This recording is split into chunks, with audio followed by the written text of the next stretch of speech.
श्री अयोध्या जी में कनक भवन एवं हनुमानगढ़ी के बीच एक आश्रम है जिसे बड़ी जगह अथवा दशरथ महल के नाम से जाना जाता है।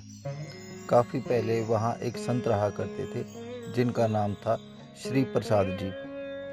उस समय अयोध्या जी में इतनी भीड़ भाड़ नहीं होती थी, ज़्यादा लोग नहीं आते थे। श्री राम प्रसाद जी ही उस समय बड़ी जगह के कर्ता धर्ता थे। वहाँ बड़ी जगह में मंदिर है जहाँ पत्नियों सहित चारों भाई श्री राम, श्री लक्ष्मण, श्री भरत एवं श्री शत्रुघ्न जी एवं हनुमान जी की सेवा होती है।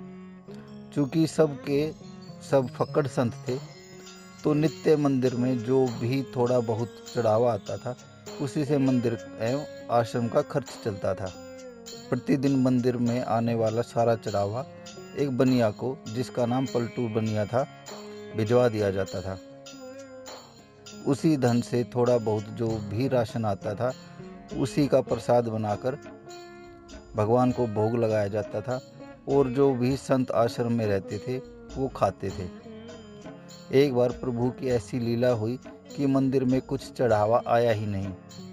इन साधुओं के पास कुछ जोड़ा गाठा तो था नहीं, तो क्या किया जाए।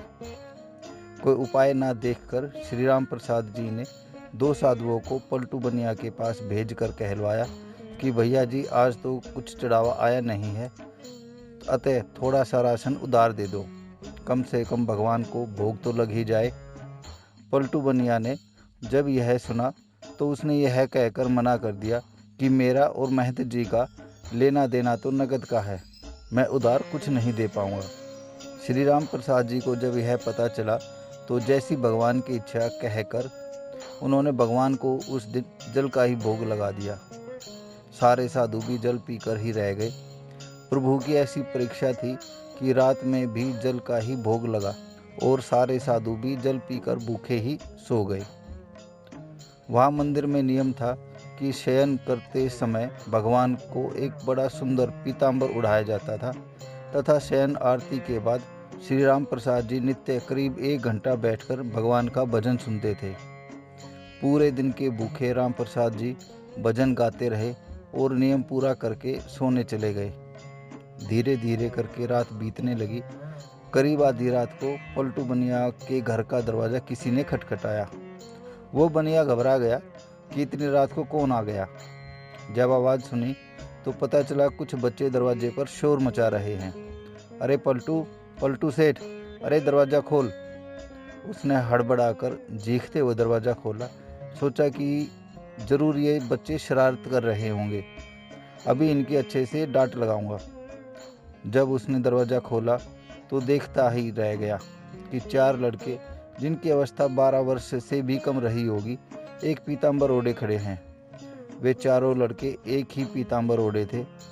उनकी छवि इतनी मोहक, ऐसी लुभावनी थी कि ना चाहते हुए भी पलटू बनिया का सारा क्रोध प्रेम में परिवर्तित हो गया और वह आश्चर्य से पूछने लगा, बच्चों, तुम हो कौन और इतनी रात को शोर क्यों मचा रहे हो।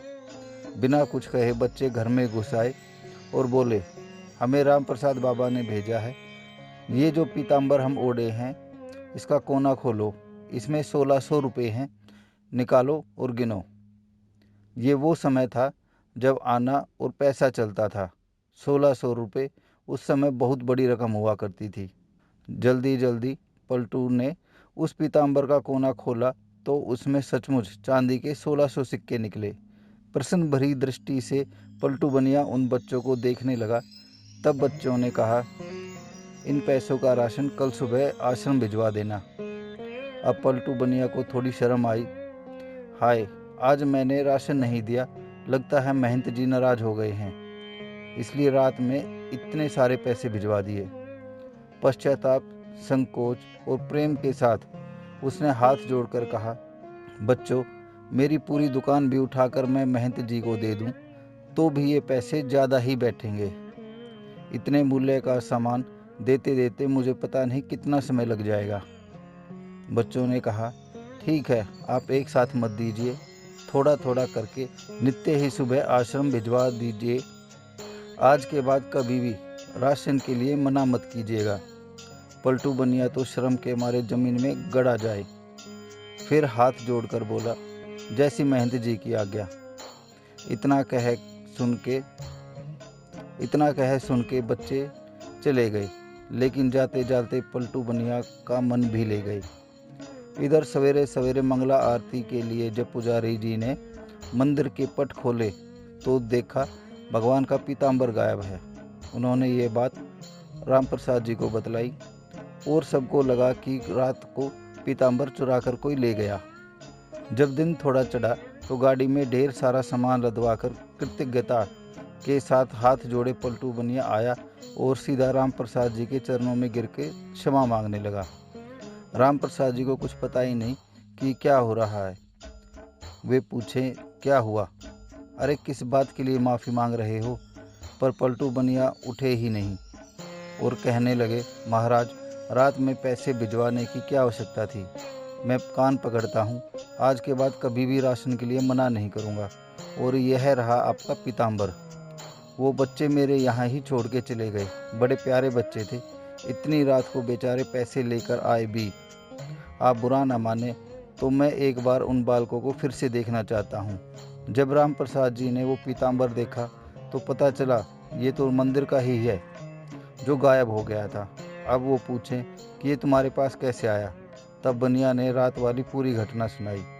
अब तो राम प्रसाद जी भागे जल्दी से और सीधे मंदिर जाकर भगवान के पैरों में पड़कर रोने लगे। हे भक्त वत्सल, मेरे कारण आपको आधी रात को इतना कष्ट उठाना पड़ा, और कष्ट उठाया सो उठाया। मैंने जीवन भर आपकी सेवा की, मुझे तो दर्शन ना हुए और इस बनिया को आधी रात में दर्शन देने पहुंच गए। जब पलटू बनिया को पूरी बात पता चली तो उसका हृदय भी धक से होकर रह गया कि जिन्हें वह साधारण बालक समझ रहा था वे तो त्रिभुवन के नाथ थे और मैं उनके चरण रज भी ना ले पाया। अब तो वे दोनों ही लोग बैठकर रोएं। इसके बाद कभी भी आश्रम में राशन की कमी नहीं हुई। आज तक वहाँ संत सेवा होती आ रही है। इस घटना के बाद पलटू बनिया को वैराग हो गया और यह पलटू बनिया ही बाद में पलटू दास जी के नाम से विख्यात हुए। श्री राम प्रसाद जी की व्याकुलता उस दिन हर क्षण के साथ बढ़ती ही जाए। रात के शयन के समय जब वे भजन गाने बैठे तो मूर्छित होकर गिर गए। संसार के लिए तो वह मूर्छित थे, किंतु मूर्छावस्था में भी उन्हें पत्नियों सहित चारों भाइयों का दर्शन हुआ और उसी दर्शन में श्री जानकी जी ने उनके आंसू पोंछे और अपनी उंगलियों से उनके माथे पर बिंदी लगाई, जिसे फिर सदैव उन्होंने अपने मस्तक पर धारण करके रखा। उसी के बाद से इनके आश्रम में बिंदी वाले तिलक का प्रचलन हुआ। वास्तव में प्रभु चाहें तो ये अभाव, ये कष्ट भक्तों के जीवन में कभी आए ही नहीं, परंतु प्रभु जानबूझकर उन्हें भेजते हैं ताकि इन लीलाओं के माध्यम से ही जो अविश्वासी जीव हैं उनके हृदय में विश्वास उत्पन्न हो। जैसे प्रभु ने आकर उनके कष्टों का निवारण किया, ऐसे ही हमारा भी कर दें। जय श्री राम।